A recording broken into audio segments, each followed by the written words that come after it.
જ્ઞાન વૃક્ષ પર આપ સૌનું સ્વાગત છે. ક્યારે એવું વિચાર્યું છે કે ઇન્ટરનેટ પર આપણે જે રીતે વર્તીએ છીએ એની અસર આપણી કરિયર પર કેટલી ઊંડી પડી શકે છે? ખાસ કરીને જ્યારે સિવિલ સર્વિસ જેવી પરીક્ષાઓની તૈયારી કરતા હોઈએ. જુઓ, આજના ડિજિટલ યુગમાં નેટિક્વેટ્સ એટલે કે ઓનલાઈન શિષ્ટાચાર એ ખાલી સારી આદત નથી રહી, એકદમ જરૂરી બની ગયું છે.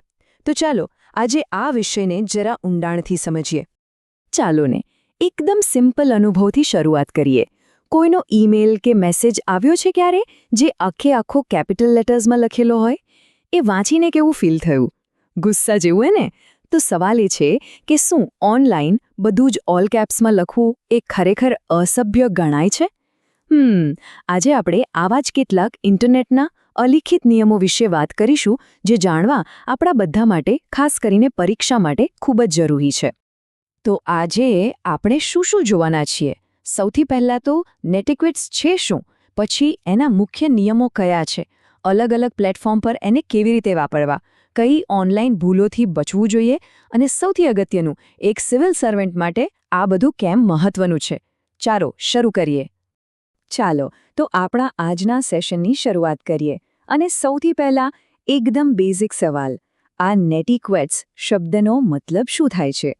કારણ કે કોઈ પણ વિષયનો પાયો સમજવો બહુ જરૂરી છે, અને અહીંથી જ જવાબદાર ડિજિટલ વર્તનની આપણી સમજ શરૂ થાય છે.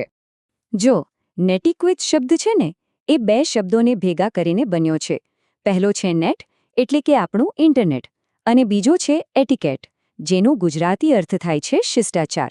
એકદમ સાદી ભાષામાં કહીએ તો ઇન્ટરનેટ પર વાતચીત કરતી વખતે કેવું વર્તન રાખવું, એના માટેના જે નૈતિક નિયમો અને ગાઈડલાઇન્સ છે એનો આખો સેટ એટલે નેટિકેટ્સ. સિમ્પલ. આને સમજવા માટે એક સરસ ઉદાહરણ આપો. આપણે સમાજમાં રહીએ છીએ હે ને? તો ઘરમાં મિત્રો સાથે બહાર ક્યાંક જઈએ ત્યારે અમુક નિયમો પાડીએ છીએ. કેવી રીતે વાત કરવી, કેવી રીતે વર્તવું. બસ એ જ રીતે ઇન્ટરનેટની દુનિયા પણ એક સમાજ જ છે. તો ત્યાંના સારા નાગરિક, જેને નેટિઝન્સ કહેવાય, એ તરીકે આપણે પણ કેટલાક નિયમો એટલે કે નેટિક્વેટ્સ પાડવા જ જોઈએ. સારું, તો હવે વાત કરીએ કેટલાક ગોલ્ડન રૂલ્સની. આ નિયમો વર્જિનિયા શિયાએ એમના પુસ્તક નેટિક્વેટમાં આપ્યા છે, અને સાચું કહું તો આ ઓનલાઈન વર્તનનો પાયો છે. ખાસ યાદ રાખજો, આ નિયમોને બરાબર સમજશો ને તો મેન્સના જવાબમાં એક અલગ જ ઊંડાણ આવશે. તો નિયમ નંબર 1, અને આ સૌથી મહત્વનો નિયમ છે.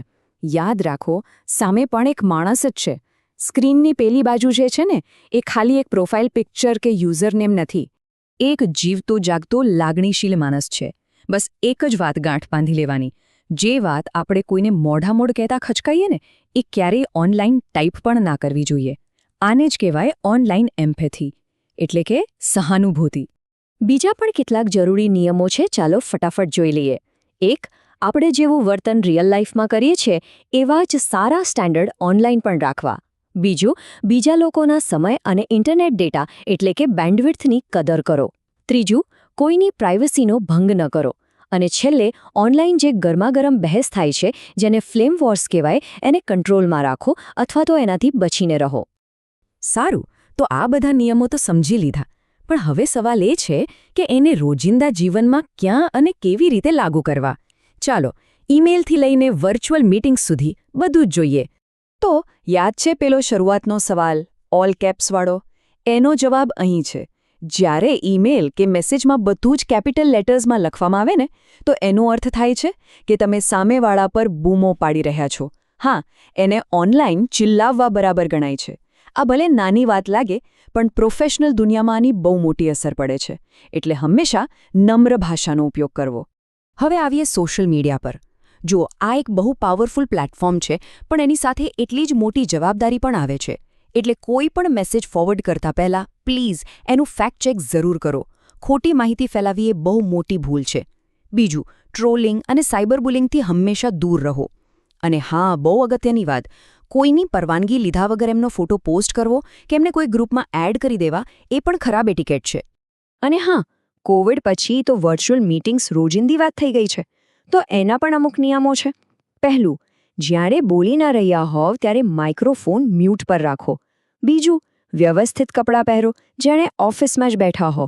અને ત્રીજું, પાછળનું બેકગ્રાઉન્ડ ચોખ્ખું અને વ્યવસ્થિત રાખો. આ નાની નાની વસ્તુઓ તમારી પ્રોફેશનલ ઇમેજ માટે બહુ જ મહત્વની છે. ઓકે, હવે જરા સાવધાન થઈ જજો. આપણે કેટલાક એવા ઓનલાઈન દુર્વર્તન વિશે વાત કરીશું જેના ટર્મ્સ એટલે કે શબ્દો પ્રિલિમ્સ પરીક્ષા માટે ખૂબ જ અગત્યના છે. તો ચાલો આ શબ્દોને બરાબર સમજી લઈએ. પહેલો શબ્દ છે ફ્લેમિંગ. આનો મતલબ શું? જ્યારે કોઈ વ્યક્તિ જાણી જોઈને ઇરાદાપૂર્વક ઓનલાઈન ચર્ચામાં અપમાનજનક કે ઉશ્કેરણીજનક ભાષાનો ઉપયોગ કરીને ઝઘડો શરૂ કરાવે, બસ એને જ ફ્લેમિંગ કહેવાય. એમનો હેતુ માત્ર ને માત્ર વિવાદ ઊભો કરવાનો હોય છે. બીજો બહુ જાણીતો શબ્દ છે ટ્રોલિંગ. આમાં શું હોય? કોઈ વ્યક્તિ જાણી જોઈને એવી વિવાદાસ્પદ કે મુદ્દાથી ભટકાવનારી કોમેન્ટ્સ કરે જેથી લોકો ઇમોશનલ થઈ જાય અને આખી ચર્ચા બગડી જાય. ટ્રોલિંગનો મુખ્ય હેતુ લોકોને હેરાન કરવાનો જ હોય છે. આગળ છે સ્પેમિંગ. આનાથી તો આપણે બધા જ પરિચિત છીએ. જ્યારે એક જ મેસેજ, જાહેરાત કે લિંક વગર માંગીએ વારંવાર ઘણા બધા લોકોને મોકલવામાં આવે એને સ્પેમિંગ કહેવાય. આ આપણા સમય અને ડેટાનો સીધો બગાડ છે. અને છેલ્લે ડોક્સિંગ. આને ખાસ ધ્યાનથી સમજજો કારણ કે આ એક ખૂબ જ ગંભીર ગુનો છે. જ્યારે કોઈને નુકસાન પહોંચાડવાના ખરાબ ઇરાદાથી એની પર્સનલ માહિતી જેમ કે ઘરનું એડ્રેસ, ફોન નંબર કે ફેમિલી ડિટેલ્સ ઓનલાઈન પબ્લિક કરી દેવામાં આવે એને ડોક્સિંગ કહેવાય. આ પ્રાઇવેસી પર બહુ મોટો હુમલો છે અને એના પરિણામો વાસ્તવિક જીવનમાં ખૂબ જ ખતરનાક હોઈ શકે છે. ચાલો હવે આવીએ આપણા આજના ચર્ચાના સૌથી અગત્યના મુદ્દા પર. એક સિવિલ સર્વન્ટ માટે, એક ભવિષ્યના અધિકારી માટે નેટિક્વેટ્સનું પાલન કરવું કેમ આટલું બધું જરૂરી છે? ધ્યાન આપજો, આ ટોપિક તમારા એથિક્સ અને પબ્લિક એડમિનિસ્ટ્રેશનના પેપર માટે ગોલ્ડ માઇન સાબિત થઈ શકે છે. જો એક સરકારી અધિકારી તરીકે સોશિયલ મીડિયા પર રાજકીય તટસ્થતા જાળવવી ખૂબ જ જરૂરી છે. કોઈ પણ પક્ષની તરફેણ કે વિરોધમાં કોમેન્ટ કરવી એ બંધારણીય મૂલ્યોની વિરુદ્ધ છે. બીજું, ઓફિસની કોઈપણ ગોપનીય માહિતી ઓનલાઈન શેર કરવી એ ઓફિશિયલ સિક્રેટ્સ એક્ટનો ભંગ છે, જે એક ગુનો છે. અને ત્રીજું, કોઈપણ દુર્ઘટનાના પીડિતોના ફોટા પોસ્ટ કરવા એ માનવ ગરિમાનો અનાદર છે. આ બાબતે હંમેશા સંવેદનશીલતા રાખવી જોઈએ. એક વાત હંમેશા યાદ રાખવી કે એક સિવિલ સર્વન્ટ ફક્ત એક કર્મચારી નથી, એ આખા સમાજ માટે એક રોલ મોડેલ છે. એટલે એમનું ડિજિટલ આચરણ પણ એમના પદને શોભે એવું સંયમિત, જવાબદાર અને બીજા લોકો માટે એક ઉદાહરણ બને એવું હોવું જોઈએ. કેમ કે હજારો લોકો એમને ઓનલાઈન ફોલો કરતા હોય છે. તો આખી વાતનો સાર શું છે?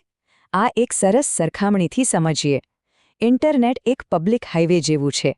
જેમ આપણે રોડ પર ગાડી ચલાવતી વખતે ટ્રાફિકના નિયમો પાડીએ છીએ જેથી અકસ્માત ન થાય અને બધા સુરક્ષિત રહે, બસ એ જ રીતે આ ડિજિટલ હાઈવે પર નેટિક્વેટ્સના નિયમો પાળવા એ એક સ્વસ્થ અને સલામત ઓનલાઈન વાતાવરણ માટે ખૂબ જ જરૂરી છે. ચાલો તો હવે આખા ટોપિકનું એક ક્વિક રિવિઝન કરી લઈએ, ખાસ પરીક્ષા માટે. પ્રિલિમ્સ માટે શું યાદ રાખશો? પહેલું, ઓલ કેપ્સ એટલે ઓનલાઈન બૂમો પાડવી. બીજું, ઉશ્કેરણીજનક ભાષા વાપરવી એટલે ફ્લેમિંગ. હવે મેન્સ માટે જવાબ લખતી વખતે ડિજિટલ સિટીઝનશિપ અને સાયબર હાઇજીન જેવા કીવર્ડ્સનો ઉપયોગ જરૂર કરજો. એનાથી તમારા જવાબનું વજન વધશે.